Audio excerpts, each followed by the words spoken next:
बिस्मिल्लाहिर्रहमानिर्रहीम दोस्तों ਅਸੀਂ ਮੰਡੀ ਦੇ ਵਿੱਚ ਇੱਕ ਦੋਸਤ ਕੋਲ ਆਏ ਨੇ। ਇਹਨਾਂ ਦੇ ਕੋਲ ਮਾਲ ਆ ਚੋਲਿਸਤਾਨੀ ਮਾਲ, ਔਰ ਅਕਸਰ ਜਿਹੜਾ ਤੁਹਾਨੂੰ ਅਸੀਂ ਸਹੀਵਾਲ ਦਾ ਦਿਖਾ ਰਹੇ ਹੁੰਦੇ ਆ, ਔਰ ਉਹਦੀ ਕੁਛ ਰੇਂਜ ਜ਼ਿਆਦਾ ਵੀ ਹੁੰਦੀ ਆ, ਔਰ ਇਹ ਥੋੜ੍ਹਾ ਲੋ ਰੇਂਜ 'ਤੇ ਆ। ਅਕਸਰ ਜਿਹੜੇ ਦੋਸਤ ਸਾਨੂੰ ਪੁੱਛਦੇ ਰਹਿੰਦੇ ਨੇ ਕੋਈ 20, 25, 30 ਹਜ਼ਾਰ ਤੋਂ ਸਟਾਰਟ ਹੋਣ ਵਾਲਾ, ਅਤੇ ਇਹ ਸਾਨੂੰ ਮਿਲੇ ਨੇ। ਆਪਣਾ ਨੰਬਰ ਵੀ ਦੇਣਗੇ ਔਰ ਤੁਹਾਡੇ ਨਾਲ ਜ਼ਰਾ ਇਹਨਾਂ ਦਾ ਮਾਲ ਵੀ ਦਿਖਾਉਂਦੇ ਆ और गलबात भी करते। अस्सलाम वालेकुम। वालेकुम सलाम। सर अपना नाम दसो। मोहम्मद मज़र। मज़र भाई किहड़ी नस्ल का तुसीं माल लैके आए हो? इधर आ जाओ। अपने कोल हुंदा जी साहिवाल चोलिस्तानी। ए चोलिस्तानी माल आ? हाँ जी, ये साहिवाल चोलिस्तानी। मिक क्रॉस आ?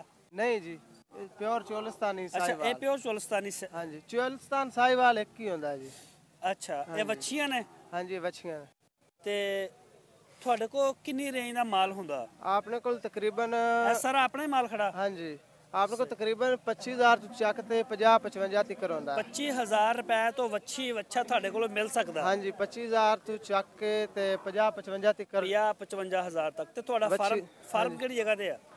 ਆਪਣਾ ਫਾਰਮ ਹੈ ਕਾਟ ਆਤਮਾ ਸਿੰਘ ਚੱਕ ਹੈ, ਜ਼ਿਲ੍ਹਾ ਬਾਬਰਨਗਰ। ਸ਼ਹਿਰ ਦੱਸੋ। ਹਰੂਨਾਬਾਦ ਤੋਂ ਕਿੰਨੇ हरुणाबाद के नजदीक ही? हाँ जी, हरुणाबाद के नजदीक है, तकरीबन 14-15 किलो फासला। ਇਹ ਸਹੀਵਾਲ ਹੈ? हाँ जी, ये साहिवाल है।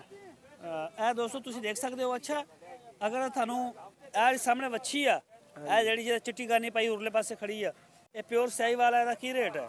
ਇਹਦਾ ਰੇਟ ਹੈ ਤਕਰੀਬਨ 40000। 40000। 25000 30000 ਵਾਲੀ ਕਿਹੜੀ ਹੈ? 25 ਤੋਂ 30000 ਵਾਲੀ। बारिश आ रही है जरा। बच्ची का तकरीबन रेट है 35000 पर हटो जरा, ये दिखाइए। हाँ जी, ਇਹ ਦੋਸਤੋ ਦੇਖ ਸਕਦੇ ਹੋ ਤੁਸੀਂ। ਇਹ ਸਹੀਵਾਲ ਚੋਲਿਸਤਾਨੀ है? ये साहिवाल है। ਇਹ ਸਹੀਵਾਲ ਹੈ, ਲੰਬੀ ਵੇਲ ਵਾਲੀ ਆ, ਔਰ ਮਾਸ਼ਾਅੱਲਾ ਖੂਬਸੂਰਤ ਬੱਚੀ ਆ। हाँ जी।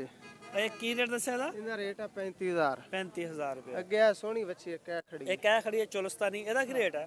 ਇਹ ਬੱਚੀ ਦਾ ਤਕਰੀਬਨ ਰੇਟ ਹੈ 40000। ਇਹਦੀ ਉਮਰ ਕਿੰਨੀ ਆ? ਇਹਦੀ ਉਮਰ ਹੋਣੀ ਹੈ ਤਕਰੀਬਨ 7 ਮਹੀਨੇ। ਨਹੀਂ ਯਾਰ, 7 ਮਹੀਨੇ ਦੀ ਨਹੀਂ ਹੋਣੀ, ਇਹ 5 ਮਹੀਨੇ ਦੀ ਬੜੀ ਮੁਸ਼ਕਲ ਲੱਗਦੀ ਮੈਨੂੰ। ਹਾਂਜੀ, ਇਹ ਨਹੀਂ ਹੋਣੀ 5 4.5 ਤੋਂ 5 ਮਾਹ ਦੀ। ਹਾਂਜੀ। ਇਹ ਦੋਸਤੋ ਤੁਸੀਂ ਇਹਨਾਂ ਦੇ ਰੇਟ, ਯਾਨੀ ਕਿ ਸਾਡਾ ਮਕਸਦ ਆ ਕਿ ਸਾਰੇ ਬੰਦੇ ਜਿਹੜੇ ਉਹ ਮਾਲਦਾਰ ਨਹੀਂ ਹੈ, ਉਹਨਾਂ ਦੀ ਇੰਨੀ ਰੇਂਜ ਨਹੀਂ ਹੈ ਕਿ ਉਹ ਲੱਖ ਰੁਪਏ ਦਾ ਜਾਨਵਰ ਖਰੀਦਦੇ ਹਨ। ਉਹ ਅਕਸਰ ਪੁੱਛ ਰਹੇ ਹੁੰਦੇ ਨੇ ਕਿ ਸਾਨੂੰ 20, 25, 30 ਦੀ ਰੇਂਜ ਚੋਂ, ਤੇ ਉਹਨਾਂ ਨੂੰ ਫਿਰ ਉਹ ਖੁਦ ਤਿਆਰ ਕਰਦੇ ਨੇ ਤੇ ਤੁਹਾਡੇ ਸਾਹਮਣੇ ਨੇ। ਅੱਛਾ, ਆਪਣਾ ਨਾਮ ਬੋਲੋ, ਆਪਣਾ ਨੰਬਰ ਬੋਲੋ। ਸੌਰੀ, ਆਪਣਾ ਨੰਬਰ ਹੈ 0303 ਹਾਂਜੀ 95 45 529। 0303 0303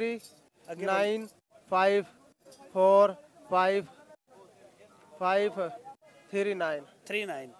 ਠੀਕ ਹੋ ਗਿਆ। ਤੇ ਅਗਰ ਕਿਸੇ ਵੀ ਦੋਸਤ ਨੂੰ 29 ਉਹ ਜਿਹੜੀਆਂ ਅੱਗੇ ਬੰਨੀਆਂ ਹੋਈਆਂ ਨੇ ਤੁਹਾਡੀਆਂ ਨੇ, ਉਹ ਟਰਾਲੀ ਨਾਲ? ਉਹ ਆਪਣੀਆਂ ਨੇ।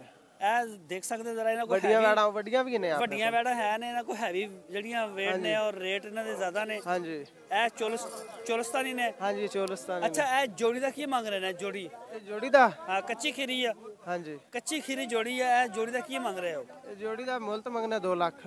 2 ਲੱਖ ਰੁਪਏ? ਪਿਓਰ ਚੋਲਿਸਤਾਨੀ ਆ? ਪਿਓਰ ਚੋਲਿਸਤਾਨੀ। ਪਿਓਰ ਚੋਲਿਸਤਾਨੀ ਆ, ਮਾਸ਼ਾਅੱਲਾ। ਇਹ ਦੋਸਤੋ ਤੁਸੀਂ ਦੇਖ ਸਕਦੇ ਹੋ, ਬੜੀ ਜ਼ਬਰਦਸਤ ਵੈੜੀਆਂ ਨੇ। ਔਰ ਇਹ ਸੂਈ ਹੋਈ ਆ? ਹਾਂਜੀ, ਸੂਈ। ਇਹ ਤੁਹਾਡੀ ਆ? ਨਹੀਂ, ਹੈ ਆਪਣੀ ਨਹੀਂ। ਅੱਛਾ, ਇਹ ਤੁਹਾਡੀ ਨਹੀਂ ਹੈ, ਆਪਣੀਆਂ ਨੇ। ਇਹ ਹੀ ਨੇ। ਇਸ ਤਰੀਕੇ ਦਾ ਮਾਲ ਹੁੰਦਾ ਇਹਨਾਂ ਕੋਲ। ਹਰੂਨਾਬਾਦ ਦੇ ਨਾਲ ਹੀ ਇਹਨਾਂ ਦਾ ਹੈ ਫਾਰਮ। ਨੰਬਰ ਇਹਨਾਂ ਦਾ ਤੁਹਾਡੇ ਕੋਲ ਆ ਗਿਆ। ਅਗਰ ਕੋਈ ਦੋਸਤ ਇਹਨਾਂ ਨਾਲ ਰਾਬਤਾ ਕਰਨਾ ਚਾਹੁੰਦਾ, ਕੋਈ ਕੰਟੈਕਟ ਕਰਨਾ ਚਾਹੁੰਦਾ, ਕਰਕੇ ਇਹਨਾਂ ਨੂੰ ਕਾਲ ਕਰਕੇ ਤੇ ਇਹਨਾਂ ਨੂੰ ਮਿਲ ਵੀ ਸਕਦਾ। ਔਰ ਅੱਛੀ ਪਾਰਟੀ ਆ। ਤੇ ਇਹ ਦੇਖ ਸਕਦੇ ਹੋ ਇਹਨਾਂ ਕੋਲ ਇਹ ਛੋਟਾ ਮਾਲ ਹੁੰਦਾ ਜਿਨ੍ਹਾਂ ਨੇ ਪਾਲਣਾ। ਹਾਂਜੀ, ਤਕਰੀਬਨ 25 ਤੋਂ 30 35000 ਵਾਲਾ। 25 ਤੋਂ 30 35000 ਤੱਕ। 40 50 55। ਤੁਹਾਡੇ ਕੋਲ ਵੱਛੇ ਵੀ ਹੁੰਦੇ ਨੇ ਜਿਹੜੇ ਕੁਰਬਾਨੀ ਤੇ ਲੱਗ ਜਾਣਗੇ? ਹਾਂਜੀ, ਵੱਛੇ ਵੀ 2.5-3 ਮਣ ਦਾ? ਹਾਂਜੀ, ਹੁੰਦੇ ਨੇ ਵੱਛੇ ਵੀ। 2.5 ਮਣ ਦਾ, 2 ਮਣ ਦਾ ਵੀ ਹੁੰਦਾ। ਸਹੀ ਹੋ ਗਿਆ। ਹਾਂਜੀ, 3 ਮਣ ਦਾ ਵੀ। ਸਹੀ ਹੋ ਗਿਆ। ਇਹ ਦੋਸਤੋ ਤੁਸੀਂ ਦੇਖ ਸਕਦੇ ਹੋ। ਤੇ ਅੱਗੇ ਚੱਲਦੇ ਹਾਂ, ਤੁਹਾਨੂੰ ਹੋਰ ਵੀ ਦਿਖਾਉਂਦੇ ਆ। ਠੀਕ ਹੋ ਗਿਆ ਸਰ, ਸ਼ੁਕਰੀਆ, ਮਿਹਰਬਾਨੀ।